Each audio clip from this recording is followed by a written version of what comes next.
40 news channel के दर्शकों को केसी बिश्नोई का नमस्कार।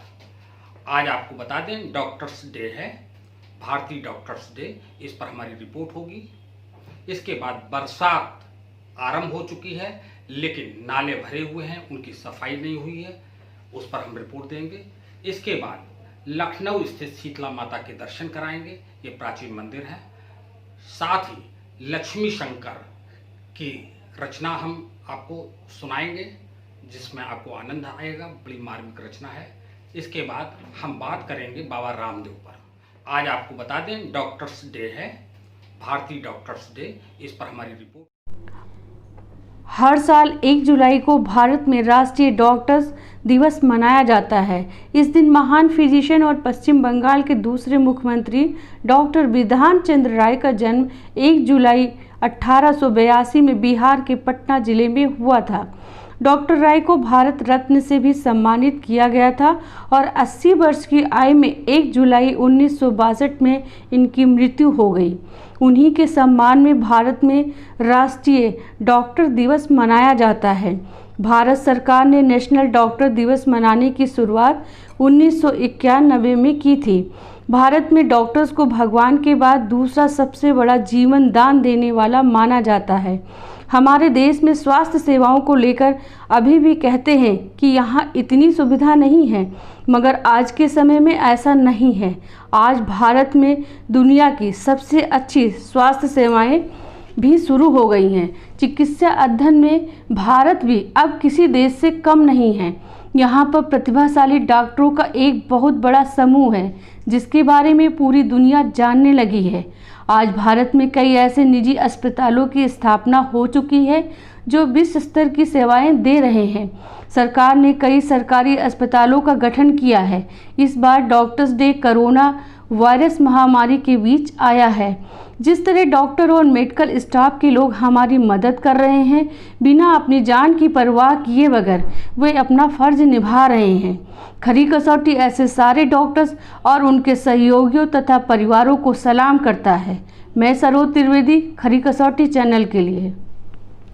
बरसात आरंभ हो चुकी है, लेकिन नाले भरे हुए हैं, उनकी सफाई नहीं हुई है, उस पर हम रिपोर्ट देंगे।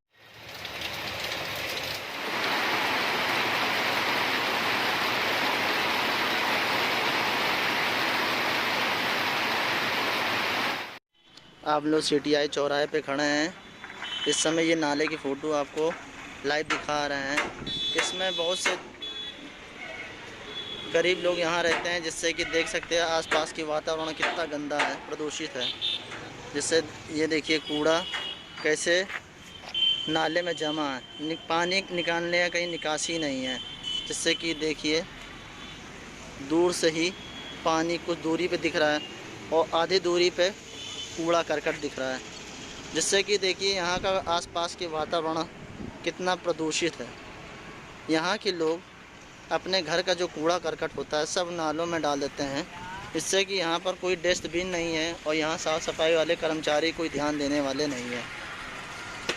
जैसे कि आपको दिखा रहे हैं कि देखिए आसपास की कितनी गंदगियाँ हैं। अभी ये दूसरे सिरे पे ये नाले की पोजीशन है। उधर गंदगी जमा है, इधर पानी साफ तरीके से ही निकास कर रहा है, जिससे पानी बहुत सी तेज़ धारा नहीं निकल पा रही है। जैसे कि आप खुद देख सकते हैं कि यहाँ के लोग पड़ोस के हैं। यहाँ कोई गंदगी इकट्ठा करने में कोई कसर नहीं कर रहा है। सब बारी बारी से इसमें कूड़ा करकट डालते रहते हैं। अगर यही हालात रहा तो देश अपना कैसे आगे बढ़ेगा। और जिस महामारी से भाग रहा है उससे बहुत सी करीब आ चुका है महामारी।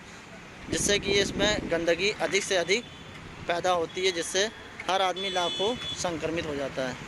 आपसे यही निवेदन है कि आप अपने भारत को स्वच्छ बनाइए, साफ बनाइए, शुद्ध बनाइए। आज की रिपोर्ट सुमित एंड। साथ ही लक्ष्मी शंकर की रचना हम आपको सुनाएंगे। वे लोग डिबिया में भरकर पिसी हुई चीनी तलाशते थे चींटियों के ठिकाने। छतों पर बिखेरते थे बाजरे के दाने कि आकर चुग सके चिड़ियां। वे घर के बाहर बनवाते थे खौदी कि आते जाते प्यासे जानवर पी सके पानी। भोजन प्रारंभ करने से पहले वे लोग निकालते थे गाय और दूसरे प्राणियों का हिस्सा। सूर्यास्त के बाद वे लोग नहीं तोड़ने देते थे पेड़ से एक पत्ती तक कि खलल न पड़ जाए सोए हुए पेड़ों की नींद में। जब चिड़ियों के झुंड आज उठते थे उनकी फसलों पर, तो वे उन्हें भगाने की बजाय कहते थे, राम की चिड़ैया राम के खेत और खावरी चिड़ैयों भर भर पेट। वे अपनी तरफ से शुरू कर देते थे बात, अजनबी से पूछ लेते थे उसका परिचय, जरूरतमंद की दिल खोल कर करते थे मदद। बस्ती में कोई पूछे किसी का मकान तो पहुंचाकर आते थे उस मकान तक। कोई भूला भटका अनजान मुसाफिर आ जाए रात बिरात तो करते थे भोजन और विश्राम की व्यवस्था। संभव है अभी भी दूर दराज किसी गांव या कस्बे में, संभव है अभी भी दूर दराज किसी गांव या कस्बे में मौजूद हों उनकी प्रजाति के कुछ लोग। काश ऐसे लोगों का बन सकता एक संग्रहालय कि आने वाली पीढ़ियों के लोग जान पाते कि जीने का एक अंदाज ऐसा भी था। लखनऊ स्थित शीतला माता के दर्शन कराएंगे। शीतला माता मंदिर लखनऊ के मेहंदीगंज में स्थित है। यह लगभग 200 साल पुराना मंदिर है। कहा जाता है जब त्रेता युग में भगवान राम माता सीता और अपने भाई लक्ष्मण को लेकर जब वनवास को निकले थे तो पहला पड़ाव यहाँ लिया था। यहाँ भक्तगण दूर दूर से दर्शन करने आते हैं, मनोकामना मांगते हैं और उनकी मनोकामना पूर्ण होती है। यहाँ अन्य कार्यक्रम किए जाते हैं जैसे मुंडन, शादी विवाह आदि कार्यक्रम किए जाते हैं। चेचक और खसरा निकलती है तो इस मंदिर के दर्शन करने मात्र से रोगों से मुक्ति मिलती है, यहाँ ऐसा लोग कहते हैं। मैं खरी कसौटी न्यूज़ चैनल से क्या लक्ष्मी। महत्वता है मंदिर के? ही महत्व है कि ये कहा जाता है कि त्रेता युग में सीता माता को राम जी ने वनवास दिया था तो पहला पड़ाव लक्ष्मण जी के साथ उन्होंने यही किया था। तो आजकल इस लॉकडाउन में भक्तगण यहाँ आ रहे हैं या नहीं आ रहे हैं? ऐसे ही आ रहे एक दो दो करके। भीड़ पहले इतनी भीड़ होती थी यहाँ पे? इससे 2 गुना 4-5 गुना 10 गुना भीड़ होती थी। अभी कितने भक्तगण आ रहे हैं यहाँ पे? शुक्र सोमवार में मैक्सिमम 50-60 हो जाते हैं। चेचक खतरा, चेचक खतरा, दूल्हा दुल्हन बच्चे दुल्हन दुल्हा है और बच्चा लेकर लड़का बच्चा लेके आए, देवी भी पूजन आई गए। अच्छा, जो पहले भीड़ थी वो भीड़ अब नहीं है। अब नहीं है। सावन में भी कुछ नहीं होना है। तो यहाँ किस तरह के लोग आते हैं दर्शन करने? यहाँ लखनऊ शहर में जो भी अगल बगल के हैं दूल्हा दुल्हन ने सबसे पहले दर्शन यहीं पूछते हैं। जिनको बच्चा होता है वो आता है, जिनको चेचक निकल आती है, खसरा है या कोई भी बीमारी है उसके लिए मेन ये चेचक की माता जी कहलाती है। ये बहुत पुराना मंदिर है, पुराने अंग्रेजी जमाने बहुत पुराना मंदिर है। ये कितने साल पुराना मंदिर है ये? हो गया लगभग 150 और 200 से ज़्यादा ही होगा। 150-200 साल पुराना मंदिर है। आप यहाँ कितने सालों से आ रहे हैं? यहाँ अब जब से हमने शुद्ध से वहीं तब से आ रहे हैं। अच्छा, मंदिर की क्या महत्वता है? लोग यहाँ दर्शन करने क्यों आते हैं? इसकी महत्व ये है कि यहाँ लोग इसलिए आते हैं कि शक्तिपीठ है ये। शक्तिपीठ। हाँ, और ये दुर्गा जी एकमात्र जो मानते हैं मान्यता पूरी होती है। रामदेव पर बाबा रामदेव उस दिन विवाद में आ गए थे जब इन्होंने कोरोना की दवा इजाद कर ली थी और एक बड़ी प्रेस कॉन्फ्रेंस करके कहा था, सारे चैनलों ने उसको दिखाया था कि कोरोना के 100% मरीज जो पॉजिटिव थे वो नेगेटिव हो गए और इस दावे के साथ वो प्रेस कॉन्फ्रेंस में आए थे। बड़ी खुशी की बात है कि बाबा ने ऐसी दवा विकसित कर ली, लेकिन जो उत्तराखंड सरकार थी उसने कहा कि हमने इम्यूनिटी बढ़ाने का इनको लाइसेंस दिया था, इनको कोरोना भगाने की दवा विकसित करने का लाइसेंस नहीं दिया था। और ये कह के प्रदेश सरकार ने भी रोक लगा दी थी और आयुष मंत्रालय भारत सरकार ने भी रोक लगा दी थी। दवा तब से विवाद में आ गई। हम उस दिन भी आपके सामने आए थे और हमने ये कहा था कि प्रधानमंत्री जी के ये बहुत नज़दीकी व्यक्ति हैं और निश्चित इस बात का कहीं ना कहीं इनको फ़ायदा मिलेगा। भारत सरकार के आयुष मंत्रालय को भी ये अपने दबाव में ले लेंगे और जो राज्य सरकार है उसको भी दबाव में ले लेंगे। आज इतने दिनों बाद बाबा रामदेव तब कैमरे के सामने आए जब उन पर FIR लॉन्च हो चुकी है। उन्होंने कहा कि क्या मैं आतंकवादी हूँ, क्या मैं अपराधी हूँ, क्या एक बाबा आयुर्वेद दवा विकसित नहीं कर सकता, क्या कोट टाई पहनने वाले लोग कुछ कार्य कर सकते हैं?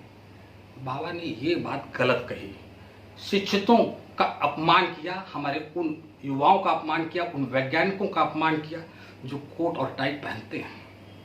बाबा जी, कोई न तो साड़ी पहनने से विद्वान हो जाता है, न लंगोट लगाने से विद्वान हो जाता है और न टाई पहनने से हो जाता है। आपको किसी का अपमान करने का अधिकार नहीं है। इससे तमाम हमारे भारतीय उन युवाओं जिन्होंने शिक्षा ग्रहण की है, जो आज कुछ कर रहे हैं, उनको ठेस लगी है। बाबा जी, आपको अगर बुरा लगता है तो बुरा और लोगों को भी लगता है। इन चीज़ों का आपको परहेज करना चाहिए। रही बात, आप देश की बड़ी सेवा कर रहे हैं, आप अगर दवा विकसित करते हो उसमें राष्ट्रभक्ति जोड़ देते हैं, आप अगर एक मंजन बनाते हैं तो उसमें राष्ट्रहित जोड़ देते हैं, और इसी राष्ट्रहित और राष्ट्रभक्ति का आज आपने पैगाम दिया। आपने कहा कि हमारे संस्थान का उद्घाटन करने प्रधानमंत्री आए थे। अरे भाई, ये बात बताने की कौन सी आज आवश्यकता पड़ गई कि प्रधानमंत्री आए थे? क्या प्रधानमंत्री जिनके दोस्त होते हैं उनसे क्या गलतियां नहीं होती हैं? आप अपनी सफाई में इस बात को प्रेस कॉन्फ्रेंस में लाना कि प्रधानमंत्री जी ने उद्घाटन किया, इस बात का 100% सर्टिफिकेट नहीं है कि आप जो करेंगे या जिस चीज़ को प्रधानमंत्री उद्घाटन करेंगे वो 100% ठीक होगी। इसका सिर्फ सर्टिफिकेट वही देंगे जो इसकी मानक को नापने वाली संस्थाएं हैं। इन तरह की चीज़ों से बचना चाहिए। आप योग गुरु हैं, दुनिया को आपने योग दिया है, ये आपकी उपलब्धि है। आपने जिस तरह से अपने 35 साल के कैरियर में जीरो से हीरो बने हैं, आपसे लोगों को शिक्षा लेनी चाहिए। आपको जो मैनेजमेंट के कोर्स होते हैं उनमें आपको पढ़ाना चाहिए। आप खुद खोल दीजिए, जैसे आप दवाई बेच रहे हैं वैसे मैनेजमेंट का कोर्स खोल दीजिए, लेकिन किसी का आप अपमान मत करिए। इसके साथ जो मानक में अगर खरी उतरती है तो विवाद में क्यों आई, इस बात पर आपको विचार करना होगा, आत्ममंथन करना होगा। जो आपने कहा उस पर आप पुनः विचार करें, और अगर ये दवा कोरोना को भगा सकती है तो पूरे विश्व में लागू होनी चाहिए, और इसको WHO से परमिशन इसकी लीजिए आप। हम चाहते हैं कि भारत का नाम हो और आप ऐसे लोग भारत का नाम आगे ले जाएं। इन्हीं शब्दों के साथ हम अपनी वाणी को विराम देते हैं। आपको हमारा कार्यक्रम कैसा लगा हमें बताइएगा। हमारा व्हाट्सएप नंबर नोट कर लें, 9415006460। फिर हम मिलेंगे आपसे इसी चैनल पर।